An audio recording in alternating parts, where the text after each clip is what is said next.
Back in the day, the bird that was the Liberal Party of Canada had two wings, a social justice wing and a business wing. They coexisted pretty well and kept the Liberals balanced and in power for the lion's share of the last 100 years.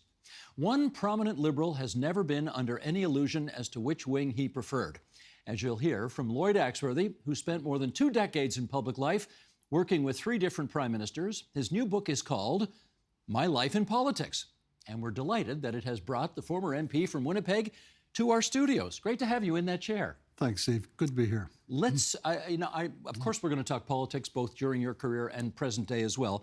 But I really want to start at the beginning because you had an experience at the beginning of your life that I suspect our younger viewers and listeners will have no comprehension of how that happens. You met your father for the first time when you were 6 years old. Right. How did that happen? It's, actually, there's the family story I tell about is that he had joined up at the outset of World War II, did his training in Camp Dundurn. I was born in a hospital in North Battleford because Saskatchewan. In Saskatchewan, just down the road.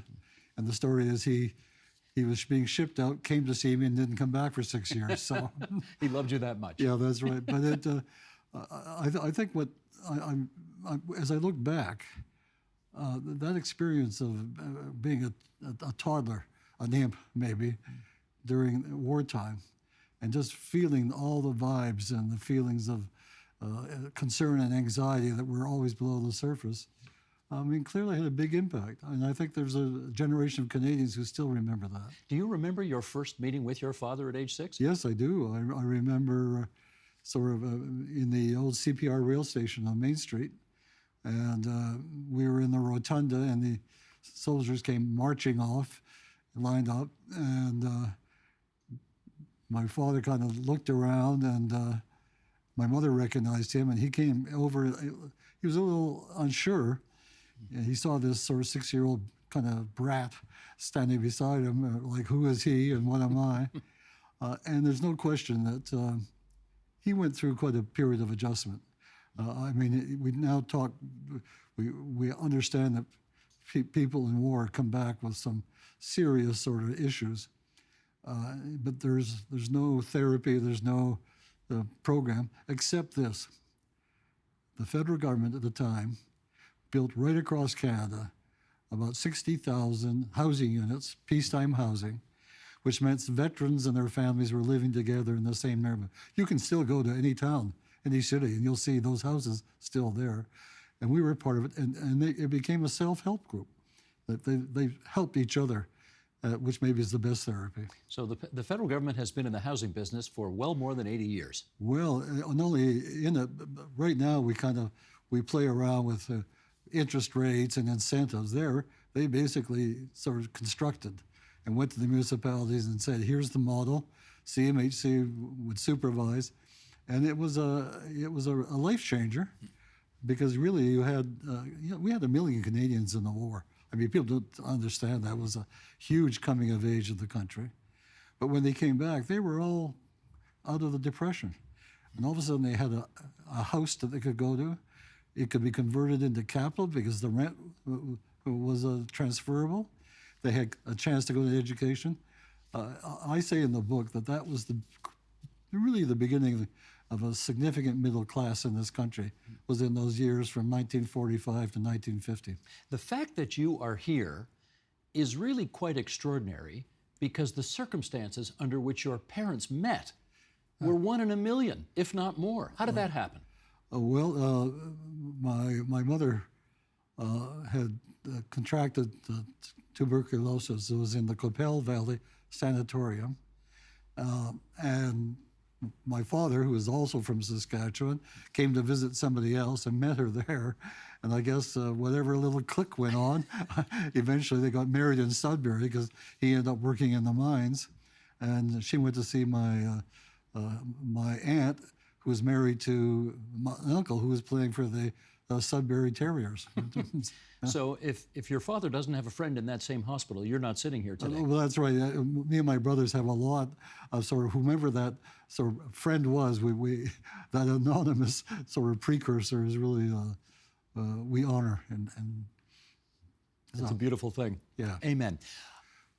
Your political life. Your political awareness, I guess, begins when you're a young kid and you go to hear a speech given by a Nobel Prize-winning politician. Right. Who was that and what did he talk about? Well, one guess, but just to give you, again, the preface, I can remember we had a history professor named J.J. Phillips, tough guy, but really a good teacher. And he announced to our history class that we were going to listen to a politician. And you can imagine grade 11s, 17-year-olds moaning and groaning until he told us that 20% of our marks were at stake.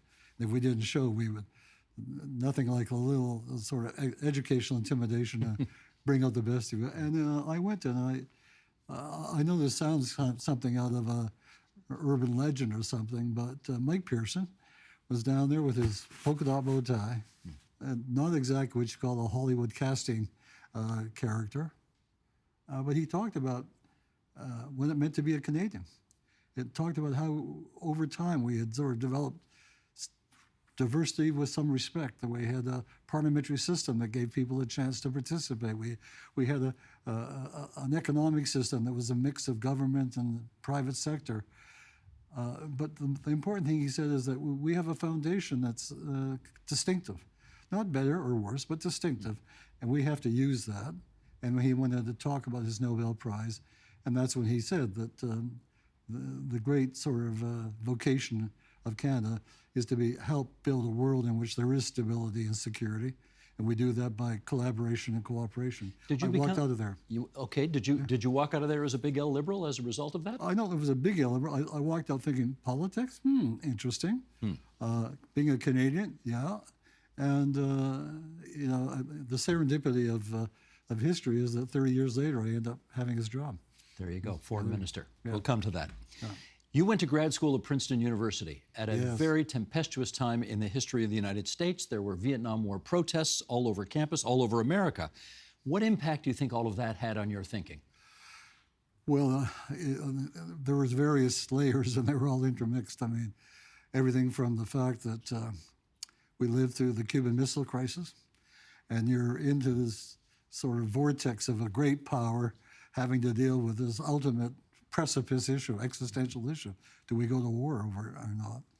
And so you might imagine all the political junkies and studying politics at Princeton had a lot to say, but we were also frightened. I kept wishing I was back in Winnipeg in part. That was one stream. And then at the same time, there was the ongoing efforts on civil rights. And I was able to join up with a group of other Princeton students.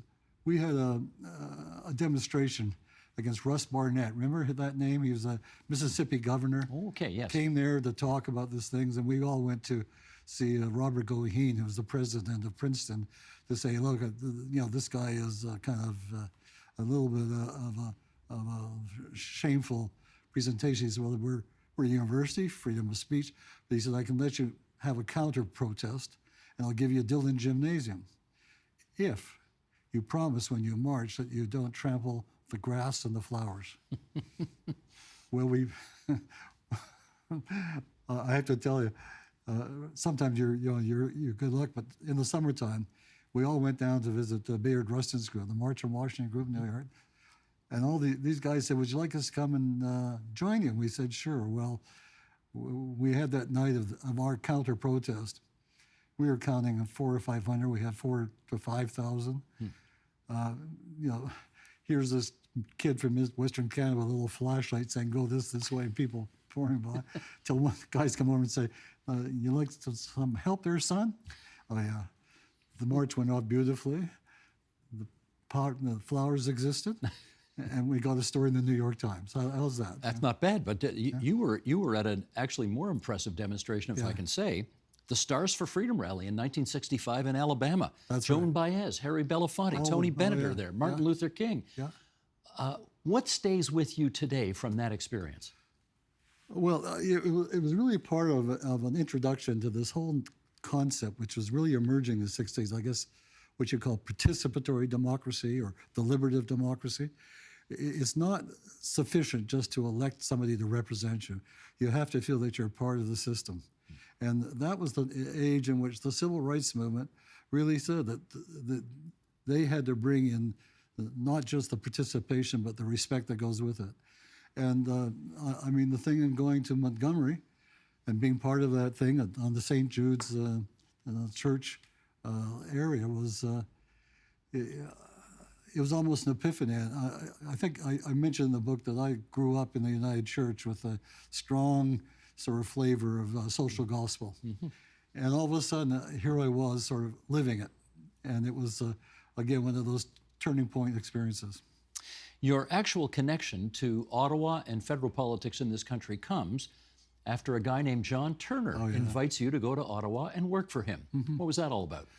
Well, I guess when I showed up at a liberal convention, those were the days, you'll remember this, you're old enough to remember, when we actually had big conventions and great debates from the floor. And I remember there was a big debate in the Chateau Laurier, and sort of smart-ass graduate students like me and others, we were all Walter Gordon fans, foreign ownership and healthcare.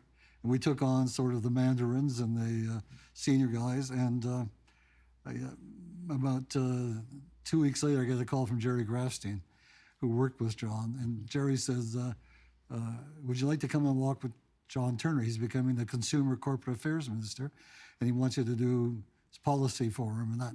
It's in Mike Pearson's government. Yeah, that's right, in the last throes of it. And again, he was an individual who really certainly shaped my political ethos. I mean, he was such a parliamentarian.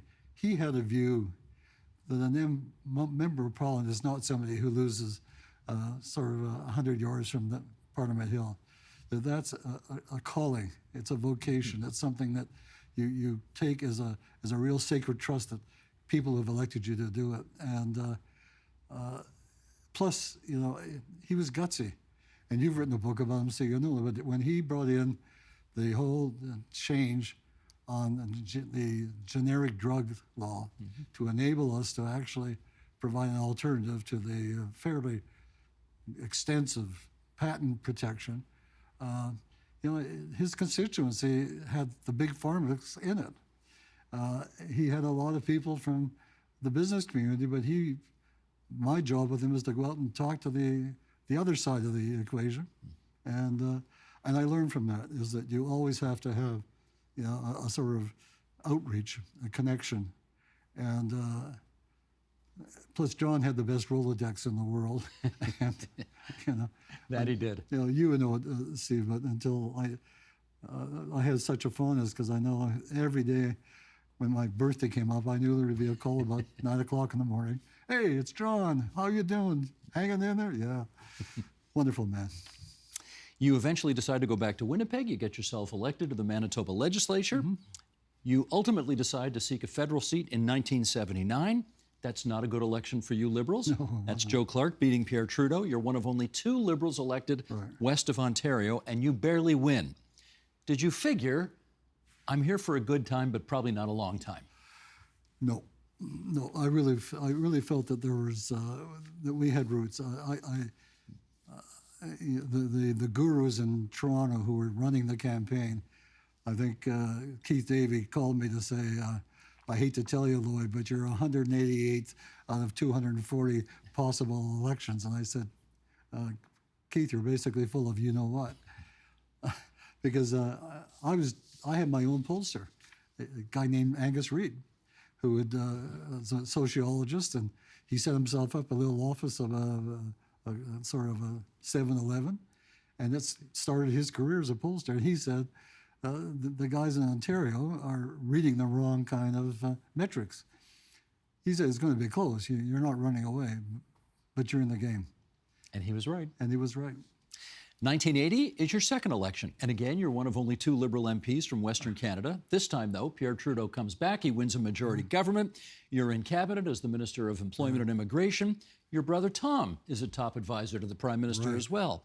What was the most exciting thing about being in cabinet in the early 1980s with Pierre Trudeau as Prime Minister? Well, I'm going to provide a slight alteration. The most exciting thing is to meet the woman who became my wife for the next 40 years. And Denise, I would never have met her if I hadn't sort of, in 79, got elected. You met her through politics. I met her through politics, and it's been, well, ever since, one of those great moments. But going into cabinet, there's two things I'd like to share with you. One is that without knowing going in, but I became part of a government that passed the Charter on Freedom of Rights, which to me is one of the most defining moments in the history of this country. It identified who we were in a very kind of direct way, and have been part of that process and all the debates that went on over 2 years. And the second part was that I was given two portfolios, employment immigration, which had a lot to do with human rights, and also the sort of status of women, which also, I mean, that was a powerful lobby in the creation of that charter.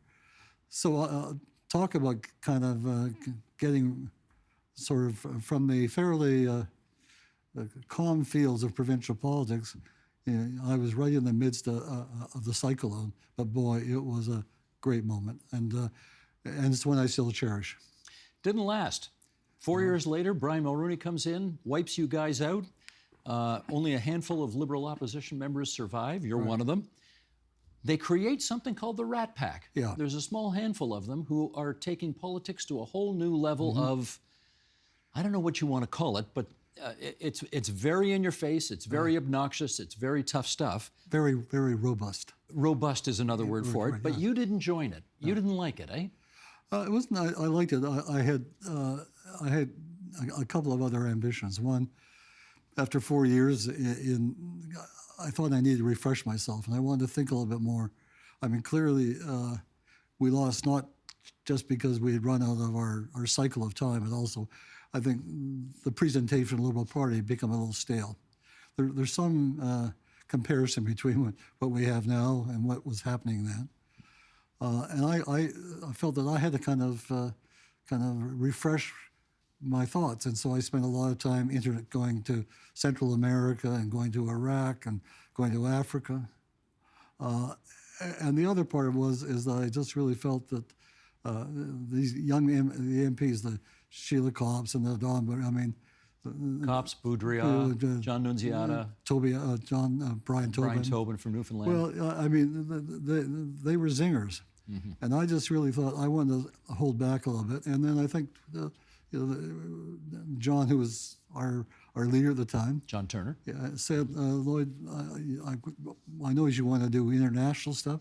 How about you start going across the country and just talking to Liberals and others about what Canada's foreign policy should be or what our trade policy should be.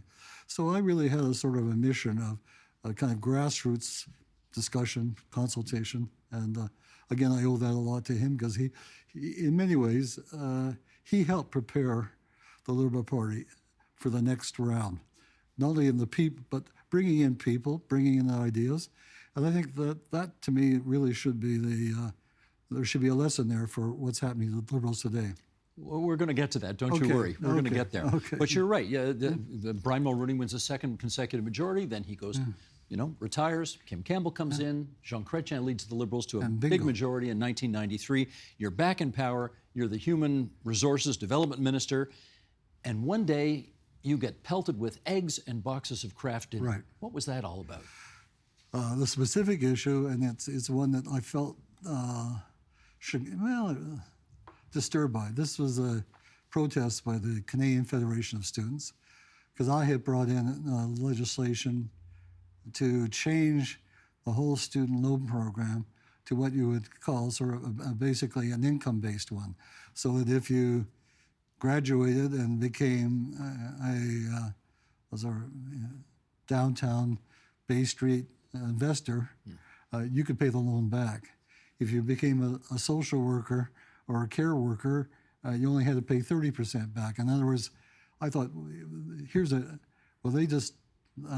I think the eggs in the Kraft dinner became because they were at that stage where they just wanted to. They wanted free tuition. They wanted free tuition. They weren't interested in this paying back loans. They wanted free tuition. Yeah, they wanted free tuition. Yeah. And I think they also just liked the idea of having a kick-up and being able to pelt a minister with a Kraft dinner. They showed up at your house. Yes. You had to fight them away with a hockey stick. Right. Did you genuinely fear for your safety at a moment like that? Not that time. There were other times when we had. What I was really mad about was that my son, who was about 11 years old, was coming from hockey practice. Denise was there. We had a small townhouse in Ottawa, and that invasion of our privacy. I simply said, "Look, you can go after me, and you can pelt me with Kraft dinner on the steps of the Parliament, but don't come at my house and start throwing Kraft dinner. That you're taking the step too far." That was the red line.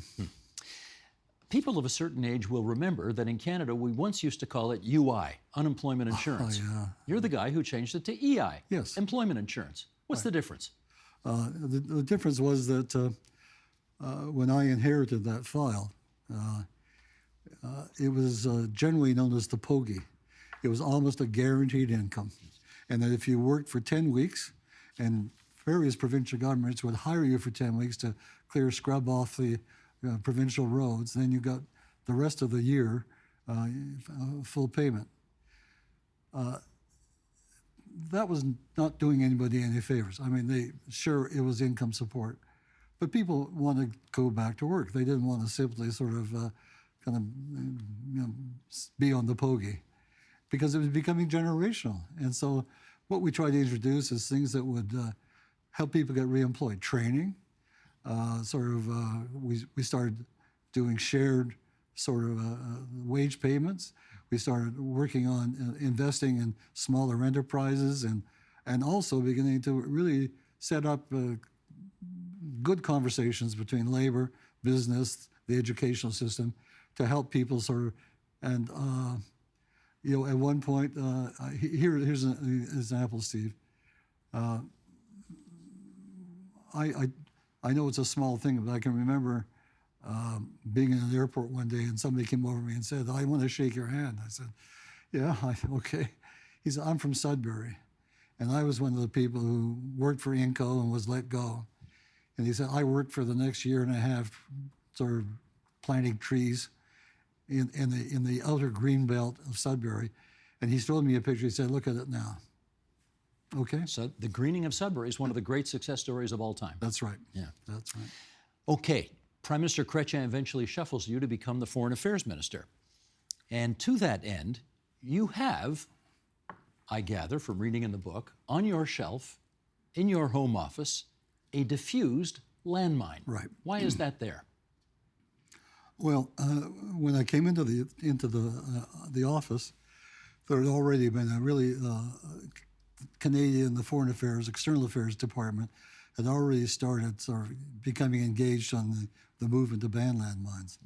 And my predecessor, Andrew Ouellette, and the Prime Minister, but a really smart group of public servants, were already engaged in discussions in Geneva about this.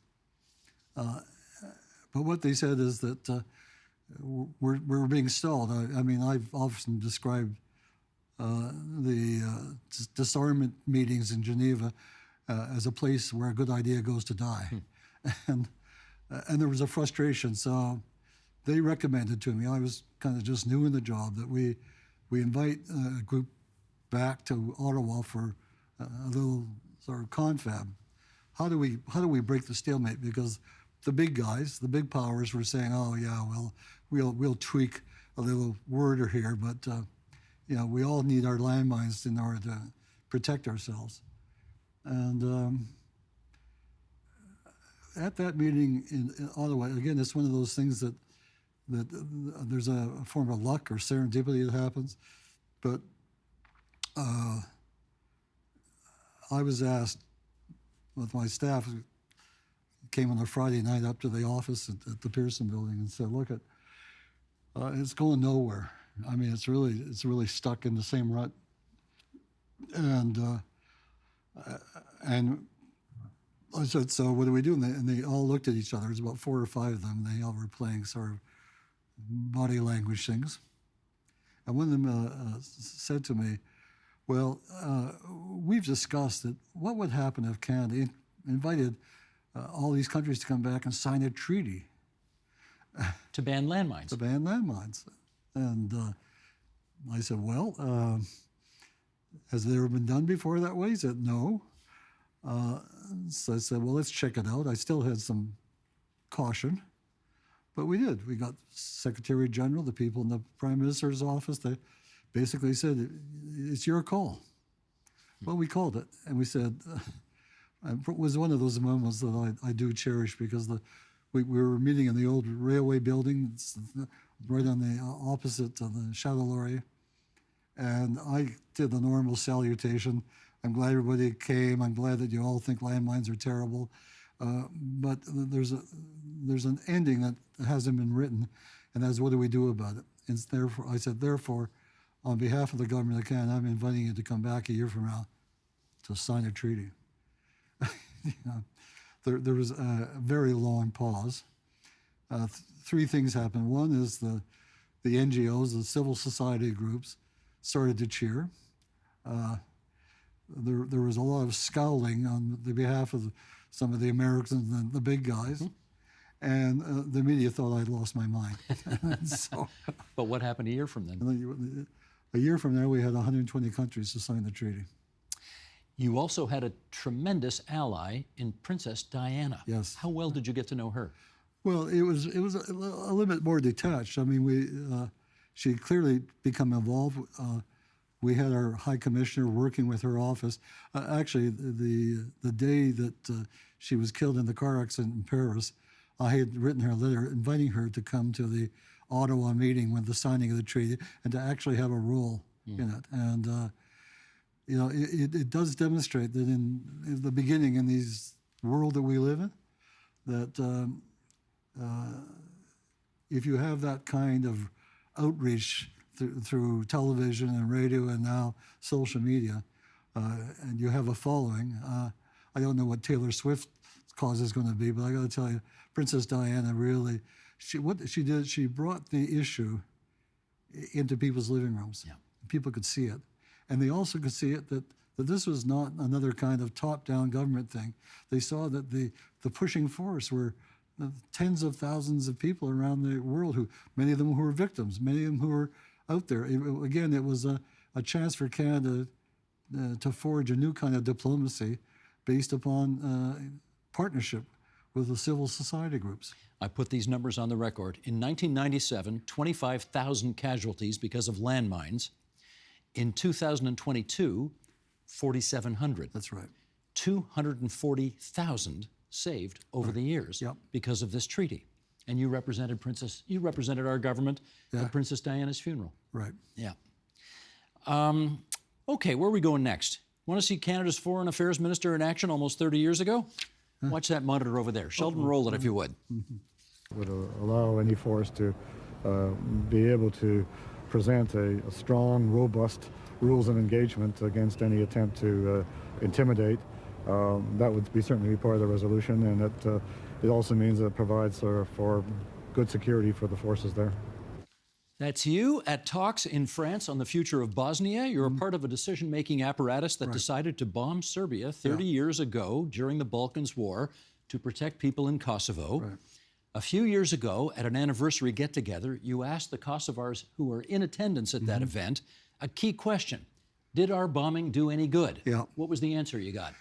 The answer was half of us wouldn't be here if it hadn't happened, which is about as clear an answer. And it's one of those moments when you're in politics, you don't often get to see sort of the consequence of what you've done. And that just struck me is that the ability to intervene, to stop a humanitarian expulsion or execution was something that was going to be a new sort of challenge for the world. And that really led to something called the responsibility to protect, which probably was still, to me, is a hallmark of Canadian diplomacy. Well, yes, the notion that a government should not have immunity in terrorizing its own citizens. There was a lot of momentum behind the idea back then, not so much today. What do you think happened? Well, what happened, of course, was the commission that we had established reported within weeks of the sort of 9/11 disaster, and terrorism became the mantra. Everything had to be about protection, sort of seek out these terrorists, get rid of them. So it sort of changed the dialogue, changed the conversation. However, to the credit, I think, of the Morton government and Alan Rock, who was our UN ambassador, they kept it alive. And so we were actually able, in 2005, at the major UN assembly for summit meeting for leaders, we got the Responsibility to Protect passed as a major protocol for the Security Council. But again, we kind of mussed it up by overselling and over-engaging. Libya was a turning point. Even the Russians and the Chinese went along as long as we were there to stop the killing. When we're going to get rid of the leader, that changed the argument. And they basically, well, we know now, I mean, all of a sudden, Putin and Xi and all these other guys are basically saying the Western law and order thing no longer applies, they're hypocrites, etc. And that was a turning point. I want to go back to the Balkans situation because there was some significant fallout at the time from the decision to bomb Serbia to protect the Kosovar Albanians. And here's an excerpt from, or the Kosovars, I guess I should say. Here's an excerpt from your book describing it. Sheldon, you want to bring this graphic up here? One Sunday afternoon, I was on a bicycle ride with my wife and son when we were accosted by a group of Serb-Canadian demonstrators leaving Parliament Hill. It was an angry confrontation, and we were fearful for our security at the time. A few members of the protest pulled back their more combative colleagues, and we continued somewhat shakily on our bike ride. The incident brought home to me again the possible fallout when controversial decisions are required of a politician and the personal risk associated with public life.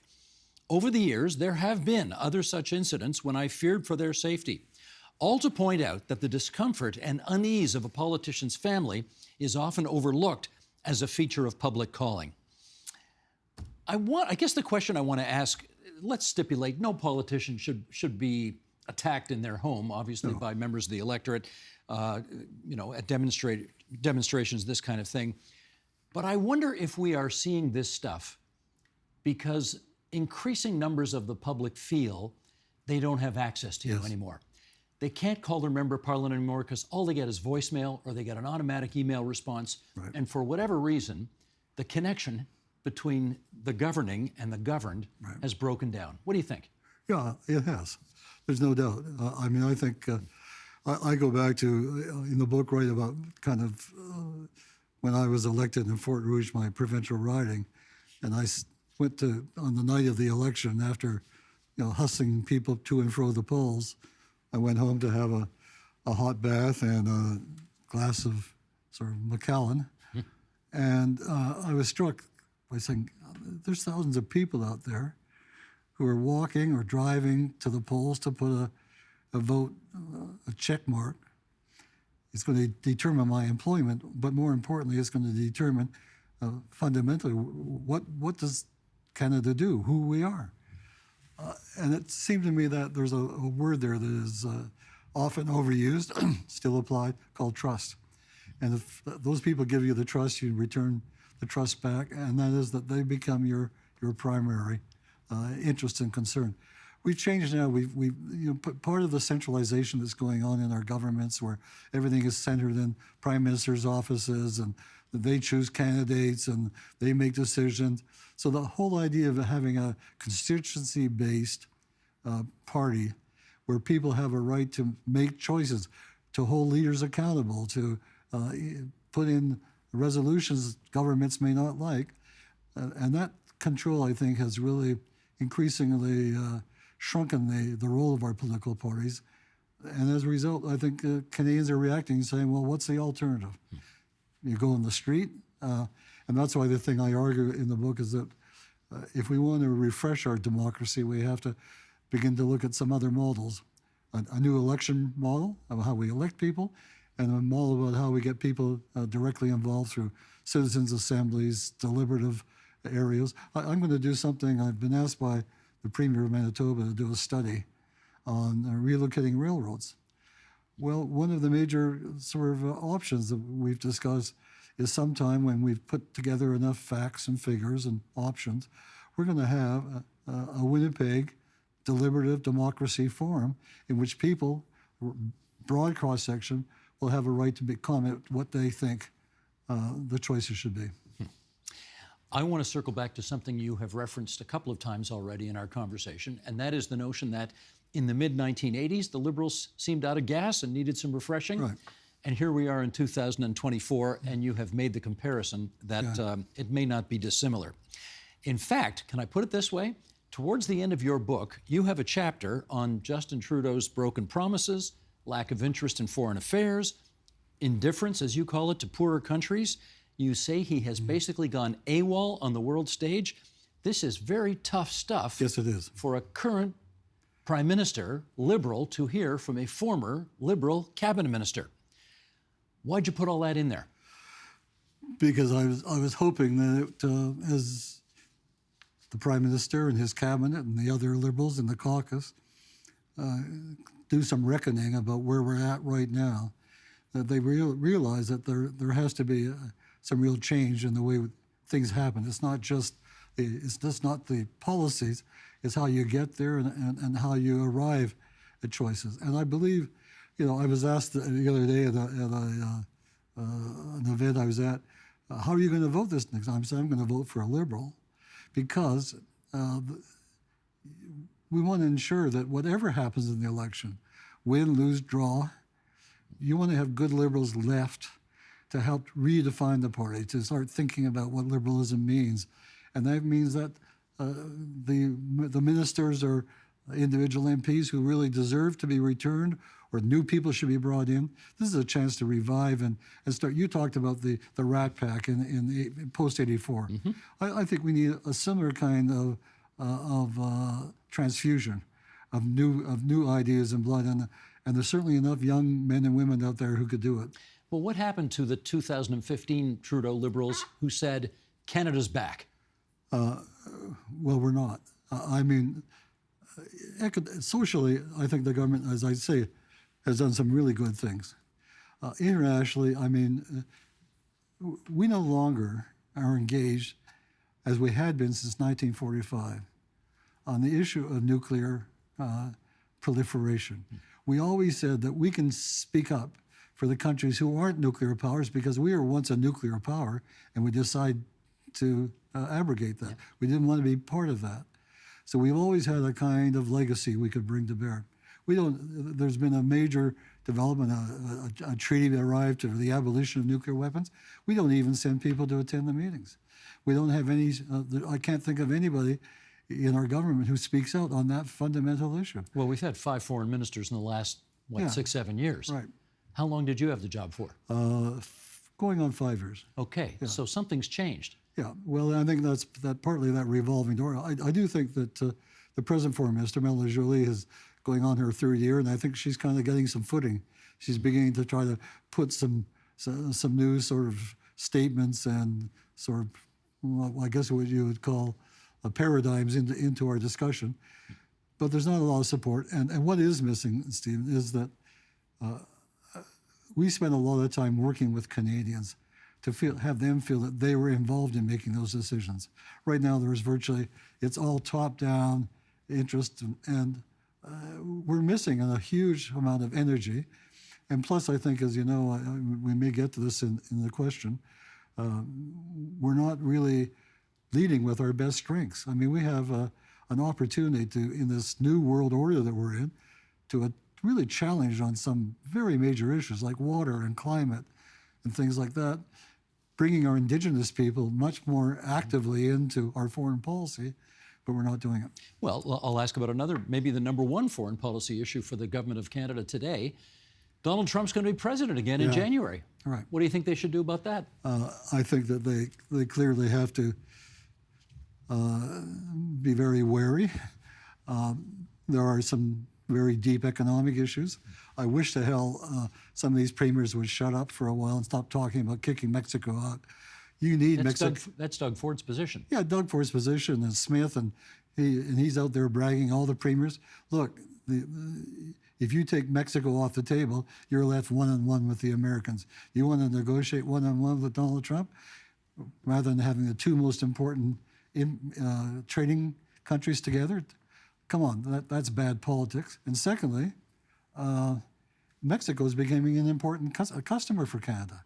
But we've got these guys who kind of, I don't know what they do in their provincial capitals. Do they sort of put tar paper over the windows or something? There's not much light getting in. Since you are not holding back in giving advice to the current federal government about what steps forward it should take, let's see how far I can push you on this. Should Justin Trudeau lead the Liberals into the next federal election? That's his choice, and it should be the choice of the Liberal Party, but it's not, because the tools and levers that were once there were sort of scoured out in 2016 when our Constitution was changed from being a party to a movement. And so the ability of constituencies or provincial groups and so on to hold accountability is gone. And so it's been left up to a group of MPs who have no corridor. There's no rules among which they have to play it. And I would think, if I had to give some advice, which I'm going to do because you invited it, I think what the Prime Minister should do is say very clearly, we're returning to a Liberal Party which has a strong constituency-based mandate to choose candidates, not to have them imposed from Ottawa, to make real decisions about some of the key policy issues, and to invite a much stronger set of accountability for those who are holding office. That would require giving up some control over the process, yes, which they don't seem quite enamored with the idea of doing. No. Well, and I think they'll pay a price for that. But if the Liberal Party, I mean, I think it's true that politics has a certain cycle and your shelf life runs out.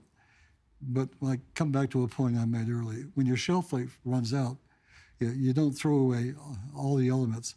I think what we really should be as Liberals working towards is how do we use this period to make sure that we have the right people and some good ideas to bring forward in through that election and out, and help rebuild and redefine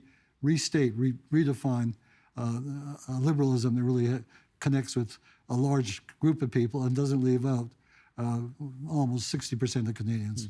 If Justin Trudeau were not the leader of the Liberals today, whom would you prefer to see in that position? I don't have a choice right now. I mean, I think I go back to the lessons a little bit that the American Democrats are learning, that sort of having sort of a chosen sort of dolphin doesn't work. I think you have to open it up and let's see who in the rough and scrum of competing for office. And that means you also have to put some limits on the amount of money you can spend, because our leadership thing, we control finance at the election level, but at the party level, your big donors, can really buy a lot of support. Okay, a couple of minutes left, and I want to ask you a few a little off the beaten path questions here. Mm-hmm. As we sit here recording this on November 24th, 2024, the Winnipeg Jets are the best team in the National Hockey League. Do you think this is their year for the Stanley Cup? I sure hope it is, but I want to go back. I think the Jets have always had, the last 2 or 3 years, pretty good seasonal records. When it gets to the finals, they collapse. Excuse me, we know all about that in this town. Okay? I know you know about it. I mean, maybe this isn't just a Winnipeg syndrome. It's no. Maybe, okay. But I think that Scott Arniel, the new coach, is really smart. I think he's got the backing of the owners. I think they need to bolster a couple of their key areas, but there's certainly a very different vibe coming out of them. And I have to say, I mean, Winnipeggers, I mean, at one point you realize that we were on top of the sports world. We had the Bombers for the Stanley Cup, not the Grey Cup. And we had the Jets, and I think it was 16-1 at that point in time. 16 wins, 1 loss, yes. Yeah, so things are changing, but sports are important to the Winnipeg town. Well, okay, so that's the second question, which is how devastated were you when the Blue Bombers lost their 3rd consecutive Grey Cup, this time to the Argonauts? I drowned my sorrow. Last question. You're about to turn 85 years old in Yeah. less than a month. Right. How do you feel? I feel pretty good. Not quite as zippy as I did maybe 10, 15 years ago, but you know, I have a good family life. We've moved to Ottawa, and we're with grandchildren and stuff. So I have to pace myself a lot better. But I'm also realizing that doing the book and going back and discovering things, I think my head's working really good these days. And what I really enjoyed about this exercise is going from different towns and different venues, universities or book clubs and stuff, is to have a conversation with Canadians. I really feel, you know, to me that really is a real boost and a jump to hear what people have to say, their anxieties, their wishes, and their. We have the base in this country of a wonderful civic society, and we're just not making the best use of it. You're still going to vote Liberal next time, though? Yes, I am. You are, so you said. Okay. The name of the book is My Life in Politics, and we're delighted that it has brought Lloyd Axworthy, former federal cabinet minister, almost a leadership candidate once upon a time, but not close. quite, to our studio once again. Thank you, Mr. Axworthy. Stephen, It's been a thank you. pleasure. It's been great to be here. Great to have you here. Thank you. Thank you.